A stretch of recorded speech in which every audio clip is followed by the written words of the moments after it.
Have you ever had one of those sessions where the GM just decides to introduce a bunch of stuff out of left field? I thought we were going on a nice stroll through the forest. No. The GM has other plans. That is today's story. So if you've ever played Blades in the Dark, then you will know that you want to plan your scores carefully, because otherwise your heat goes up. And if your heat goes up, your wanted level goes up. And if your wanted level is high enough, bad things come after you. Bad things come to you.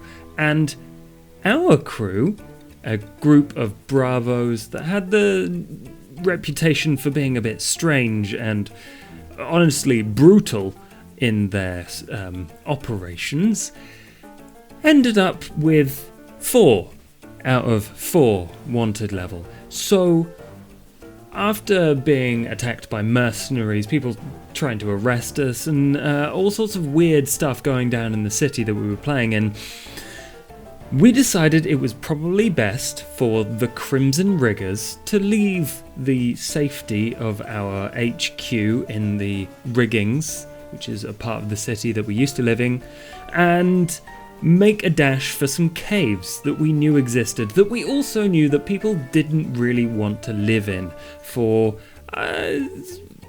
guessable but entirely not known reasons. And so on this particular day, on this particular session, we all decided, right, it's time to cut our losses, destroy our HQ, and GTFO. We got chased by some mercenaries again, and we went into some caves that at some point we recalled from a previous session we had murdered cultists in, and we were thinking, weird that cultists were in here, until we got attacked by ghosts, which we tried to fight ghosts, and my character Brat, being the only one who had any large amount of attune, which is the kind of magic-y ghost interaction ability, was difficult. Fighting ghosts is difficult because you can't really punch them, which is our MO. And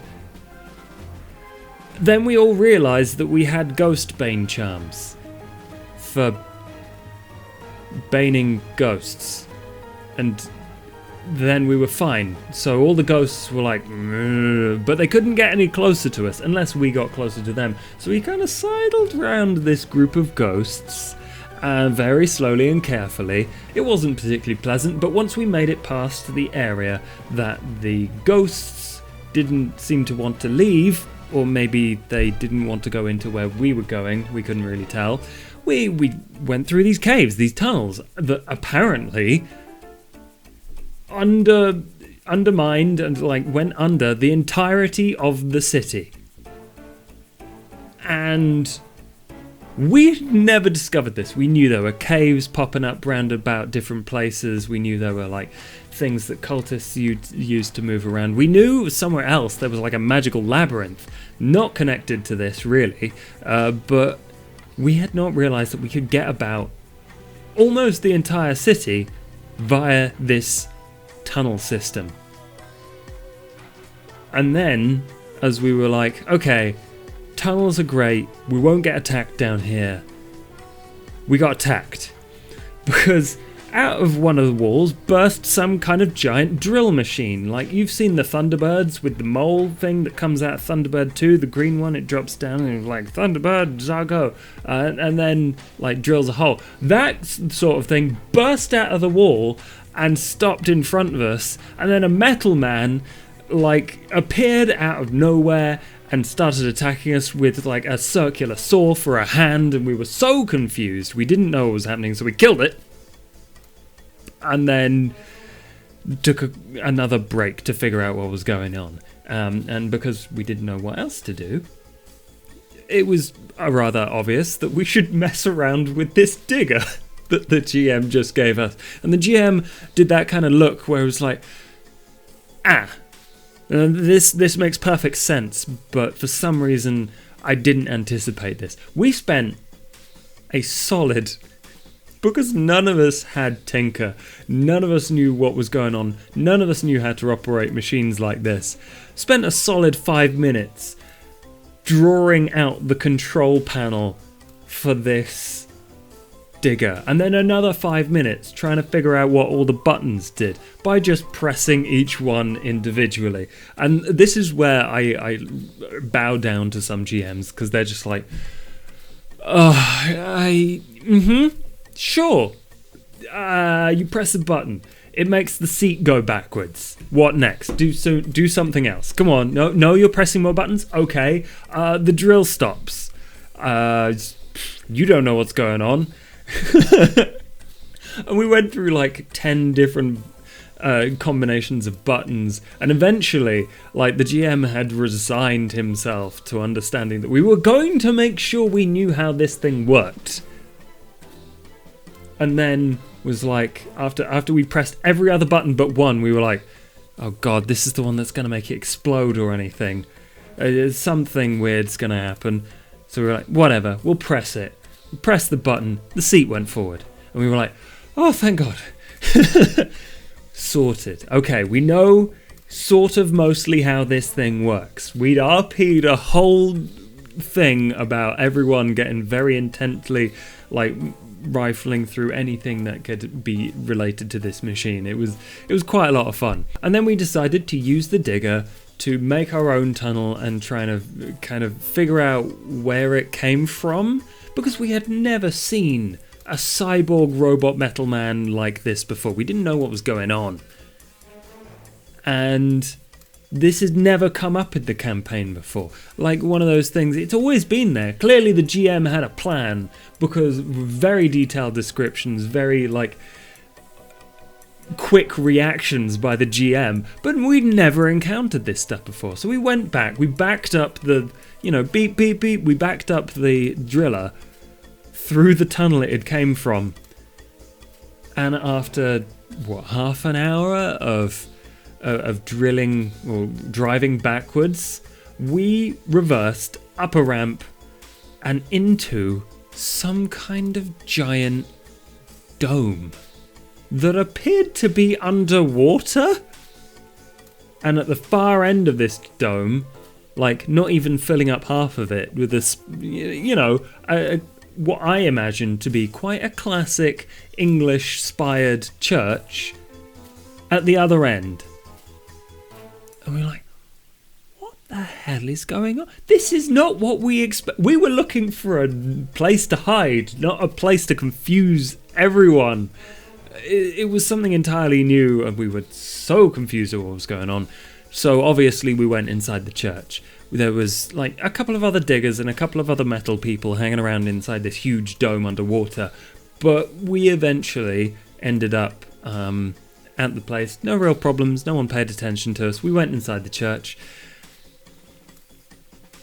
And then we ended up looking at these kind of priests, but they had giant metal wings. And they said, welcome to the Church of Cirrus, children. We were like, who now? They were like, Cirrus, the clockwork god, the benevolent Most High One, and all of this nonsense. We were like, can we stay here? We were like, yes, come in. He was like, so what's up with those metal people? They are the chosen ones. And we were like, but they seem rather brainless. He was like, no, they have been chosen by Cirrus. We are not worthy to become one of them. We are merely the priests that take care of this church. And we're like, but you seem to know what's going on. Yes, well, we have to tell people what's going on. We have to recruit more of the chosen ones. And we were like, what do we get by being chosen ones? Because we were starting to be like, maybe there's an advantage to be gained here, which is pretty stupid at this point, because I'm sure you know what's going to happen. But, well, if you become a chosen one, they said, you get the blessing of Cirrus. You get clockwork parts as replacements, and you become stronger. And we were like, oh, that's quite interesting. Show us how that's done. And so they took us to this part of the church where we passed through like a bunch of ritual sites and places for prayer and stuff. And someone, our sneaky stealth character, Sapphire, she got distracted by like a magic skull, so that's entirely unrelated to this particular story, but like went off, stole a magic skull, which probably explains part of the reason why they hated us, now I come to think of it. Anyway, we went to this basement area where there were like pods, and they were closed. And we were like, oh, so this is where people get turned into chosen ones, right? Yes, turned into is the right word. They opened one, it was like blades everywhere. It was like, come here, become some of the chosen ones. And we were like, no, we're okay, fine, thank you.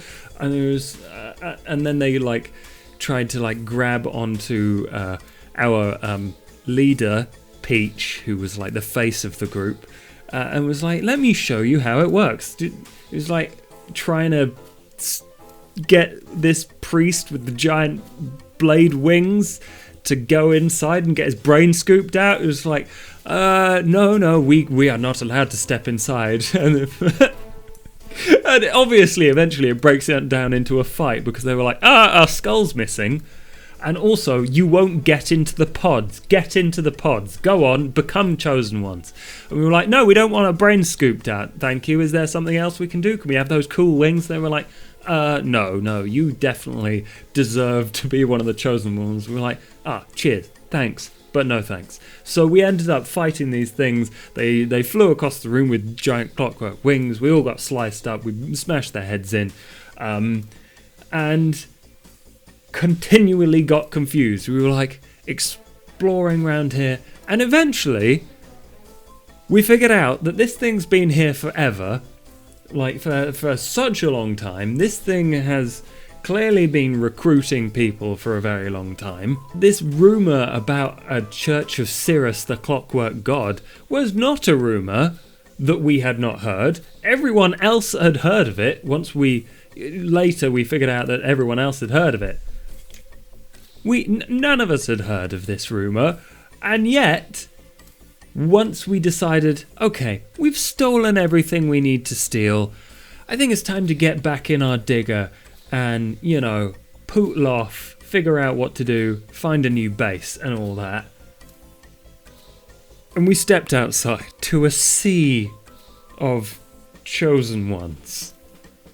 And from there, I think I should stop, because it leads into a rather ridiculous storyline about trying to convince a bunch of gangsters that there is a clockwork god. It's not a rumour, and we should totally all group up and fight this thing that's hiding underneath the city. But it's one of those occasions. So if you have ever had one of those occasions where the GM is like, oh, you think you're going that way, do you? Well, I just so happen to know what's going on over there. And then introduces all this weird stuff that they've clearly been planning forever. If you've done that as a GM, you've seen that as a player, let me know, because that is one of my favourite kinds of sessions in a role-playing game with your friends. So yeah, let me know in the comments. As usual, I am supported by the wonderful people on Patreon if you want to see more stories like this. And I should let you know that currently I am planning a campaign that will be live streamed on Twitch, will be uploaded here on the channel, of Skyfarer, which is about Victoriana steampunk space trains. And that will happen soon as possible, as soon as I can organise it. So, thank you for watching. I hope you enjoyed. But until next time, goodbye.